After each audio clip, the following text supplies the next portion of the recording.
j'espère que vous allez bien et bienvenue pour cette 4e vidéo de ce mois de Vidéofax. Et vous l'avez vu dans le titre aujourd'hui, on va parler de Sex Education, une autre série Netflix. Let's go!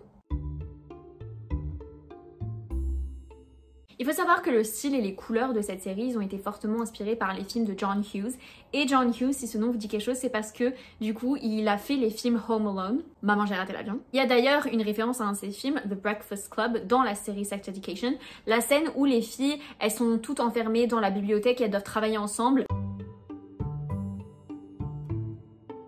Pour que la série soit plus acceptée par un large public, ils n'ont pas voulu que ce soit trop britannisé, dans le sens où ils ont pris un peu des codes américains, le fait qu'il y ait des pulls un peu de jock, enfin tu sais la veste typique joueur de football américain, le fait qu'ils aient pas d'uniforme, dans la première saison en tout cas, le fait qu'ils jouent justement à du American football, du football américain pardon, donc ouais, c'était un moyen pour que ce soit pas trop situé non plus dans le temps, même si on sait que ça se passe au UK.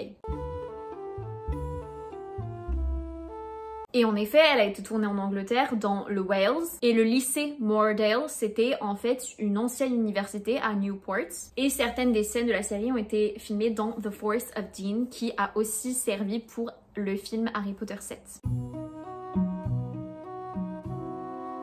Pour son audition, Emma Mackey, qui joue du coup Maeve, elle n'avait pas de photos professionnelles à donner. Souvent ils viennent, ils ont soit envoyé une vidéo style audition où ils s'entraînent, soit ils envoient le CV avec des photos etc.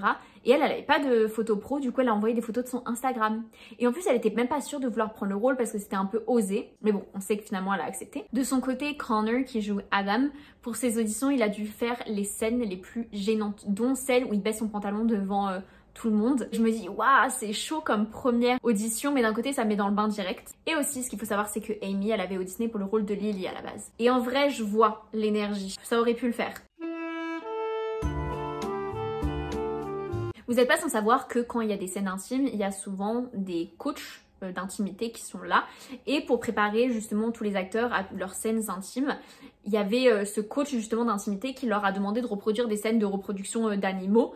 Donc d'un côté c'est un peu gênant, mais justement c'était un peu pour les décomplexer et pour leur donner un peu plus confiance en eux. Et quand ils tournaient les scènes justement intimes, il y avait de la musique, il fallait vraiment qu'ils se calent sur les beats de la musique, de la chanson, et du coup ça rendait la situation beaucoup moins gênante parce qu'on était vraiment sur une chorégraphie à reproduire finalement. Et du coup il y avait aussi un éducateur de santé qui était présent sur le tournage pour vérifier que les scènes intimes étaient réalistes.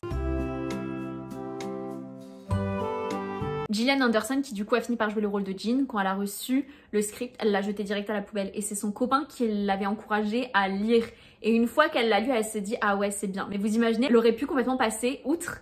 Et moi, j'arrive pas à voir quelqu'un d'autre jouer le rôle de Jean. Genre vraiment, elle est iconique.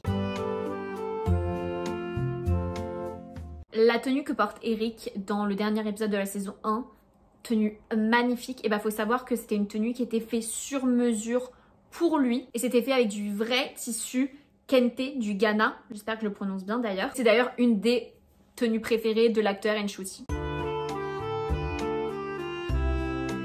Parlons un peu chiffres, il y avait entre 50 et 100 figurants par jour sur le tournage, vu qu'en même temps on était dans un lycée, et chaque personne avait environ 43 tenues pour s'habiller, pour justement changer et pas toujours porter les mêmes choses. Enfin, waouh, du coup ça fait énorme, parce que 43 x 100 ça fait 4300, si je suis bonne en calcul.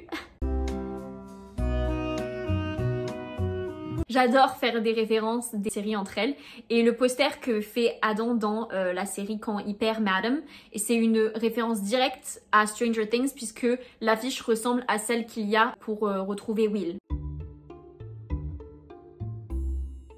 La scène où Eric il danse bourré à la soirée, ça c'était complètement improvisé par Nshuti, sachant que, et ça du coup je trouve ça horrible, toutes les scènes où il y avait de la musique, elles étaient tournées sans musique.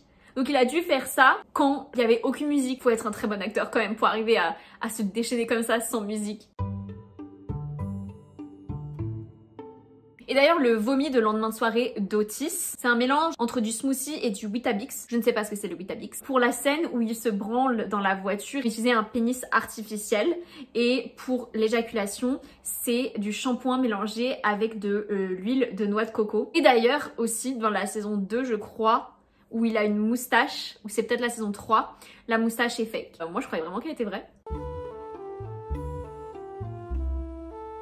a déjà parlé dans ma vidéo sur The Holiday ou dans ma vidéo sur Home Alone, des fois il y a des sets qui sont construits de toutes pièces et bah là c'est le cas. La maison Melbourne, elle a été construite de toutes pièces. Pas l'extérieur mais l'intérieur. Il y avait un petit jeu entre Asa Butterfield qui jouait Otis et le directeur.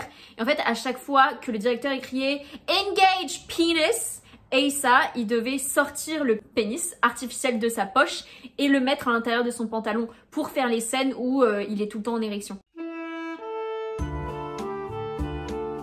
Il y avait une fin alternative à la saison 2. Otis, il vient voir Maeve après lui avoir laissé un message sur le répondeur, sauf qu'en fait, Maeve n'est pas là et c'est Isaac qui lui dit « bah elle est pas là, va-t'en » et il supprime le message. Le directeur, il voulait filmer simultanément Maeve qui rentre et Otis qui part et donner l'impression qu'ils se sont vus au loin et après cut pour laisser du suspense.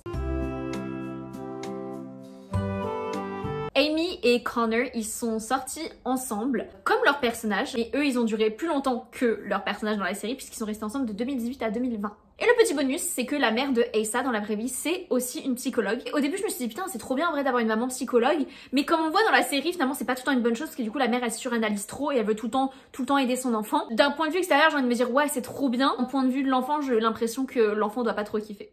Et voilà, cette vidéo est terminée, j'espère qu'elle vous a plu. Mon personnage préféré de cette série, c'est clairement Eric, même si je suis pas d'accord avec tous les choix qu'il fait et j'ai pas du tout apprécié qui brise le cœur de Adam. J'adore l'acteur Nshuti, il est trop stylé, j'adore sa manière de parler, j'adore ses expressions. Dès qu'il m'a parlé, moi je rigole en fait. Et je pourrais faire une compilation de tous les meilleurs moments d'Eric. Et j'aime aussi beaucoup le personnage de Amy. En fait, je les trouve tous les deux hyper light, drôles, mais aussi genre purs, etc. Donc bref, voilà.